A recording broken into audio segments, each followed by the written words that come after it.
Introvertendo, um podcast onde autistas conversam.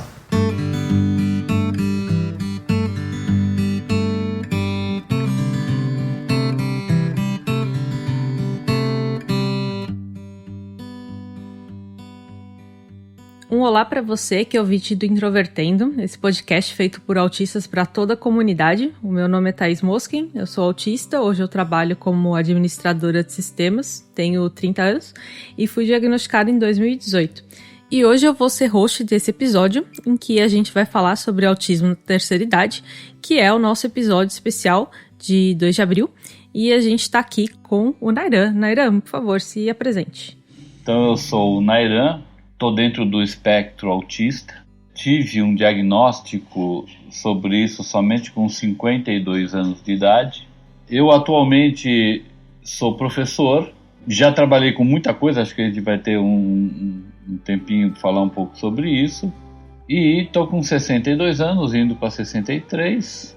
É isso. E você pode nos encontrar no Facebook, Twitter e Instagram procurando por Introvertendo. E também temos o nosso site, o introvertendo.com.br. Além disso, você pode nos apoiar pelo PicPay ou pelo Padrim, além de ajudar muito e sem gastar nada nos divulgando nas suas redes sociais. E se você nos ouve pelo Spotify, agora ela tem uma nova ferramenta de avaliação, então se você puder nos avaliar, isso ajuda bastante. E se você ouve pelo Apple Podcasts, também deixe lá sua avaliação e um comentário, que é bastante bom pra gente. O Introvertendo é um podcast feito por autistas com a produção da Superplay & Company. E aqui no podcast a gente já fez algumas entrevistas, já falamos sobre autismo na infância, mas eu acho bem interessante falar agora com alguém que teve um diagnóstico tardio, e hoje em dia quando a gente fala de diagnóstico tardio, a gente está falando de coisa de quem é diagnosticado aos 20 anos, aos 30 anos.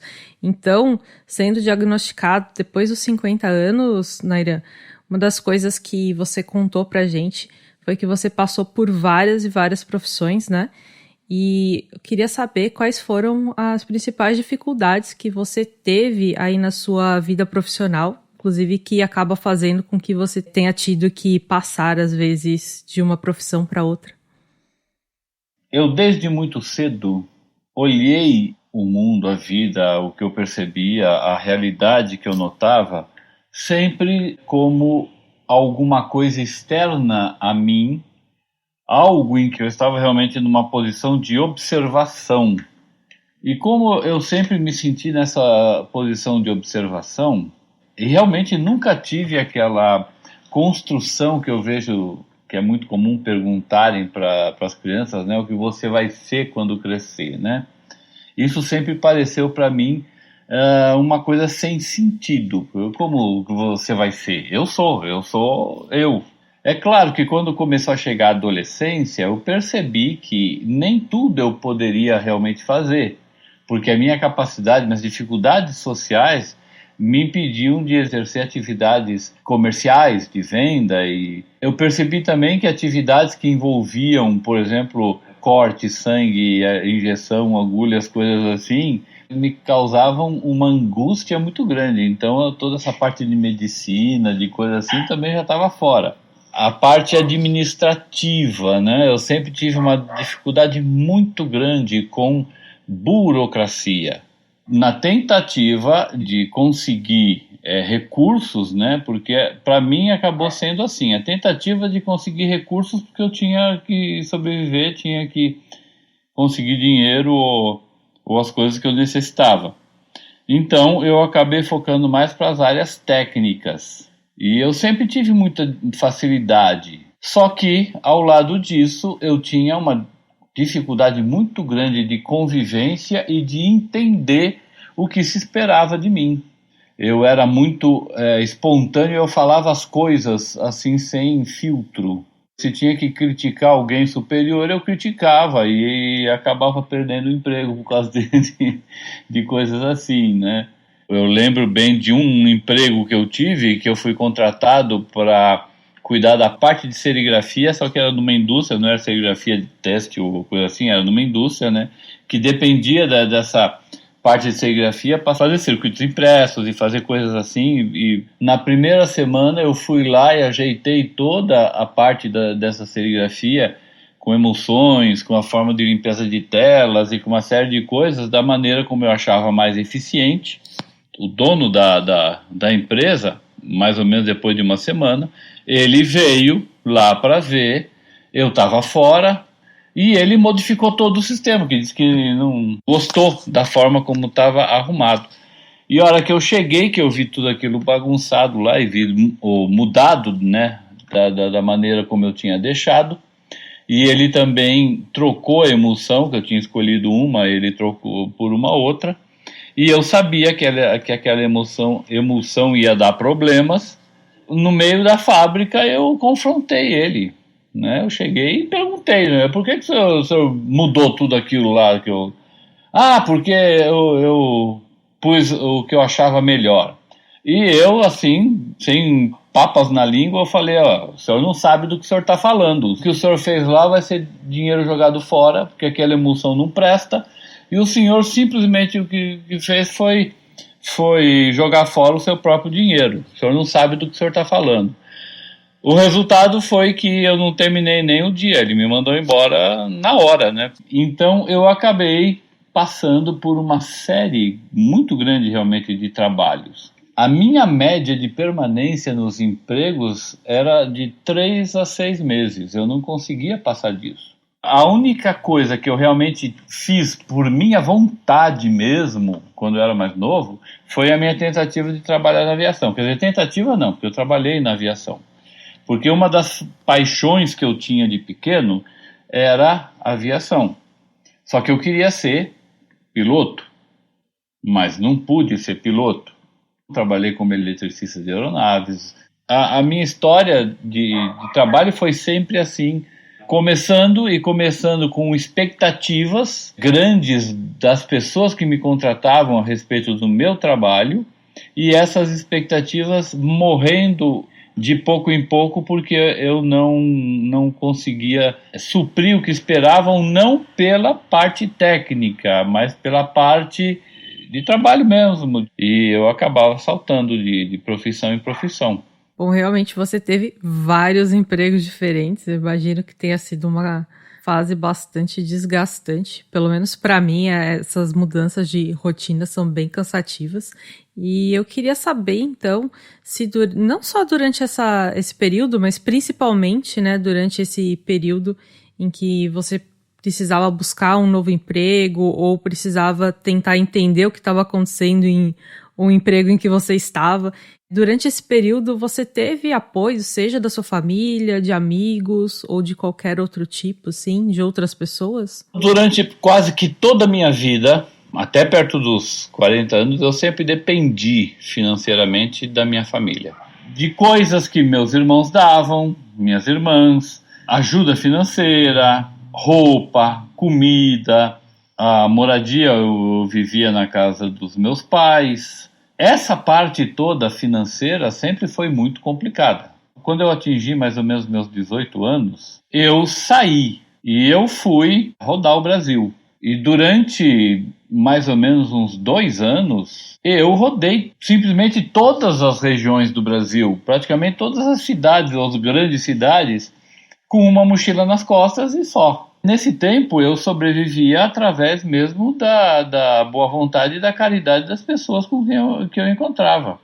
E assim também fazendo pequenos serviços, consertar uma questão elétrica ou de encanamento em alguma casa, e em troca disso eu conseguia um prato de comida e um lugar para dormir uma noite. Vivi 2 anos assim, rodando, desde Porto Alegre até a divisa lá com Colômbia e com Venezuela, Manaus, Belém. Eu rodei o Brasil inteiro. Agora, em casa mesmo, quando eu estava em São Paulo, aí eu sempre dependi dessa ajuda que vinha dos meus irmãos.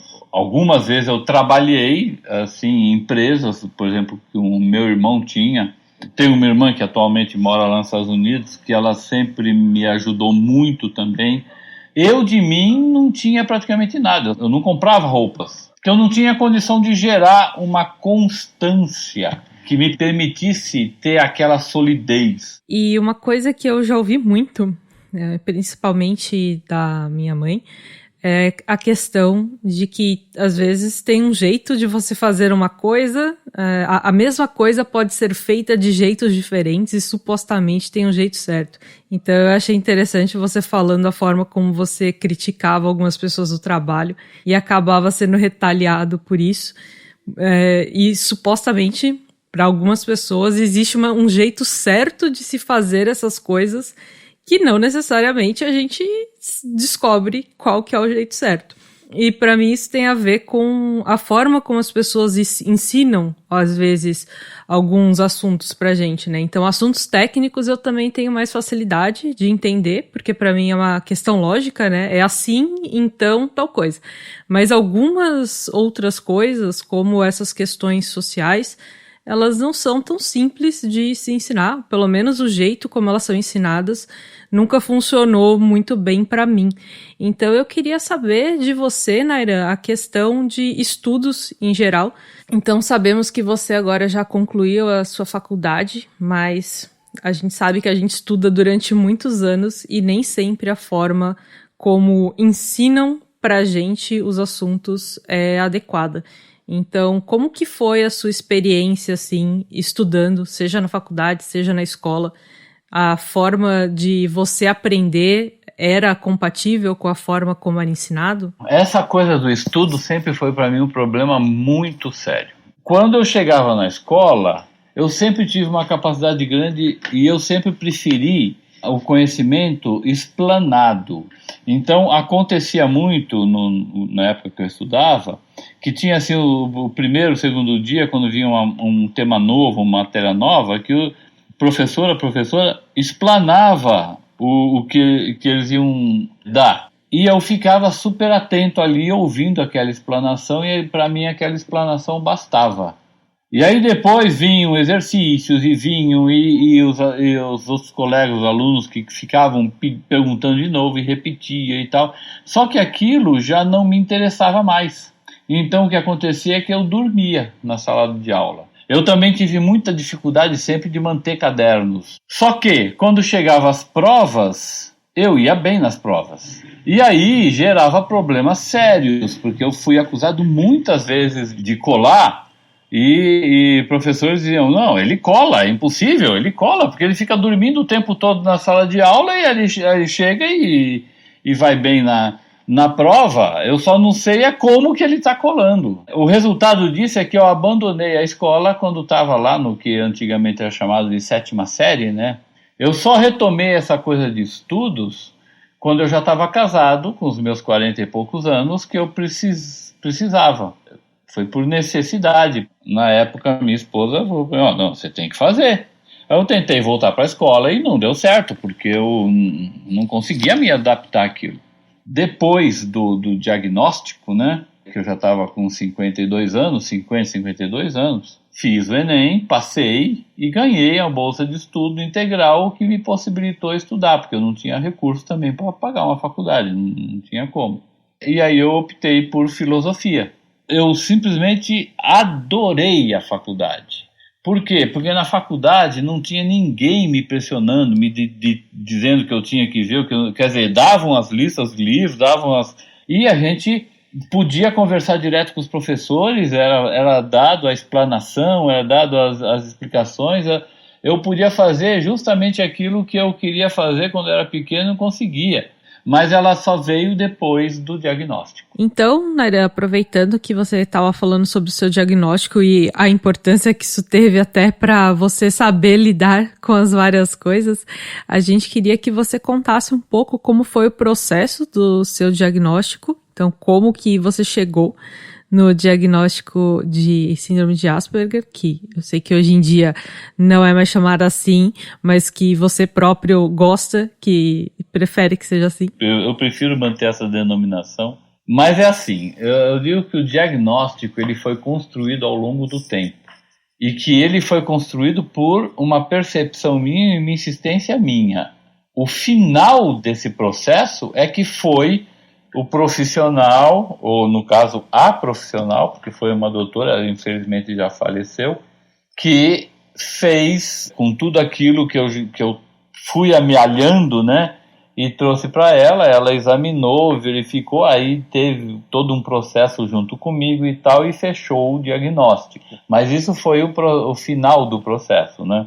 Por quê? Porque essa questão da busca por um diagnóstico, ou a busca por entender quem eu era, né? Isso começou lá de muito pequeno. Eu percebia que eu era diferente. Até para tentar entender essa diferença, eu criei uma metáfora do aquário. Eu percebia que o peixe lá dentro não estava no lugar que ele deveria estar. Ele parecia meio diferente, às vezes parecia maior, às vezes... Poxa vida, é isso que acontece comigo. Existe uma distorção na percepção da realidade.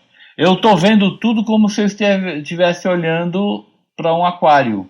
Então eu comecei a imaginar inicialmente que as pessoas estavam dentro de um aquário e eu estava do lado de fora olhando, e seja lá o que for que tivesse servindo de água, causava uma distorção na minha forma de perceber as pessoas, como as pessoas se comportavam, faziam, essa coisa toda.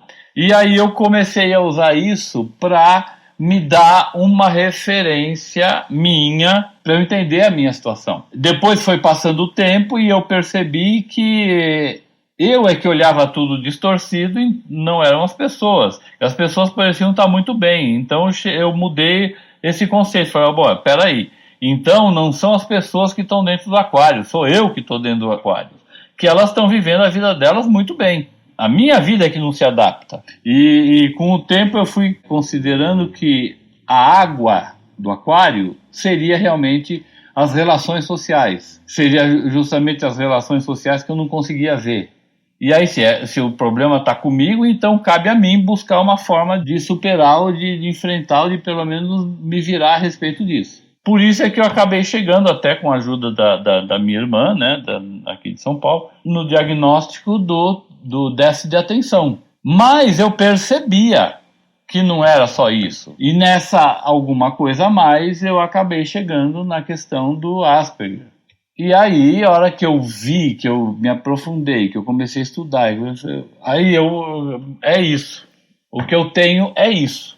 Isso explica a minha realidade, isso explica o meu aquário. E como foi para você, uma vez que você tenha chegado a essa conclusão e tido o seu diagnóstico, o que isso mudou na sua vida, o que isso impactou para você? Isso, para mim, mudou tudo. Tudo, absolutamente tudo, porque aí eu já não estava mais perdido em alguma coisa que eu não entendia. Aí eu já sabia para onde olhar. Foi a grande virada da minha vida. Nessa época do diagnóstico, eu encontrei também várias pessoas que me criticaram bastante por causa dessa coisa de buscar um diagnóstico. E encontrei, assim, por exemplo, falas do tipo, essa coisa é só um rótulo, nós não podemos ficar presos a rótulos. E aí eu percebi o seguinte, peraí, essa fala, ela não tem lugar de direito. Rótulos, tudo bem, dá para perceber claramente que se rotula, mas os rótulos, nesse sentido pejorativo, digamos, da palavra, isso também é uma construção social. E eu já tive, durante todo o meu desenvolvimento, problemas com essas construções sociais. O diagnóstico não era me rotulando de alguma coisa, ou seja, não era uma sociedade dizendo algo para mim que era arbitrário, que era simplesmente alguém apontando e falando, você é isso. Não. O diagnóstico para mim era a constatação de um ponto de partida. Então eu passei a entender dessa forma. Se eu quero chegar em algum lugar, eu quero ir, sei lá, para Fortaleza, eu preciso saber onde eu quero chegar. Mas eu não vou chegar nunca lá se eu não souber de onde eu estou partindo. Tá? E eu não estava conseguindo chegar, durante a minha vida, eu não estava conseguindo chegar nos lugares que eu queria, porque eu não sabia a partir de onde eu estava partindo. Tá? Então o diagnóstico foi isso. Me deu a referência que eu precisava para saber meu ponto de partida. Para mim também é bem importante essa questão de a gente usar o diagnóstico como autoconhecimento e como uma forma de entender o que vai funcionar pra gente, o que vai fazer com que a gente realize o que a gente quer realizar, né? Claro que existem muitas dificuldades no caminho e as pessoas são muito diferentes, mas eu acho que autoconhecimento também é bem importante para esse tipo de coisa.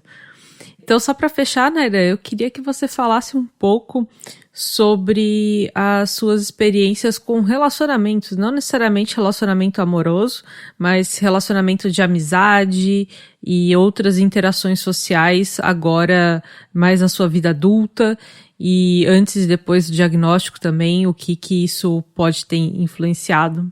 Você falou um pouquinho da sua infância já, né? Mas e depois que você cresceu e passou a ver as coisas de outro modo? Então, eu sempre tive dificuldades de relacionamento, sempre. Mas eu sempre gostei das pessoas. Eu sempre tive interesse pelas pessoas, mesmo elas me parecendo uma incógnita em muitos aspectos. Só que eu não conseguia criar convivência social em larga escala. E eu nunca consegui viver totalmente sozinho, totalmente isolado. Eu sempre estive no meu mundo, na minha, né? Mas eu sempre precisei de alguém do meu lado. Então, o resultado é que, por exemplo, em escola eu sempre tinha um amigo que eu ficava colado nesse amigo. Na igreja eu também tinha 1 ou 2 amigos que eu também ficava colado nesse amigo. Por quê? Porque eram sempre essas pessoas com que eu estava junto, essas pessoas que enfrentavam a parte social mesmo, né? E eu ia, assim, no embalo, né? Aproximava, colava na pessoa como uma referência de como me comportar, do que fazer, né? Quando chegava numa situação, num lugar, numa festa, num evento, numa coisa e tal, eu sempre tinha as pessoas de referência para saber o que eu fazia, onde eu ia, até o que eu comia, o que eu pegava, o que eu bebia, para não parecer tão fora da realidade, né? Meio que foi assim a minha vida social. Você teve bastante experiência em várias áreas diferentes aí.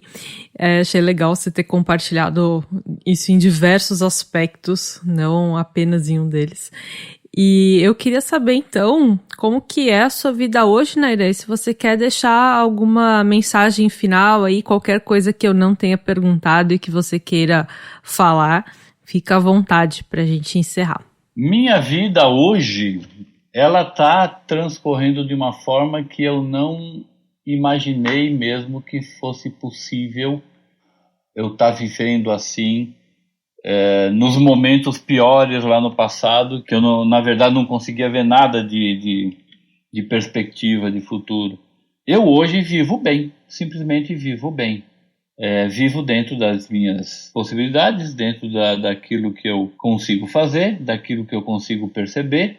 Adoro estar em sala de aula. Hoje eu tenho uma estabilidade financeira, coisa que passei quase minha vida toda sem ter.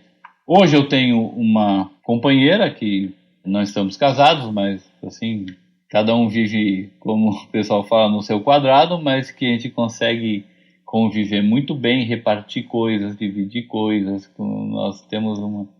Então, tenho essa minha companheira que também está dentro do espectro autista. Eu estou com 60, ela está chegando na fase dos 50. Mas, enfim, é isso. E atualmente a pesquisa sobre autismo em idosos ainda é pouco comum no mundo e teve um estudo em 2021 que revelou que só 0,4% dos estudos sobre autismo na última década são a respeito de idosos. Recomendamos o artigo e o link que está na descrição do episódio lá no nosso site. E a partir dessa semana até o final de maio vai ter episódio de Introvertendo toda semana. Até mais!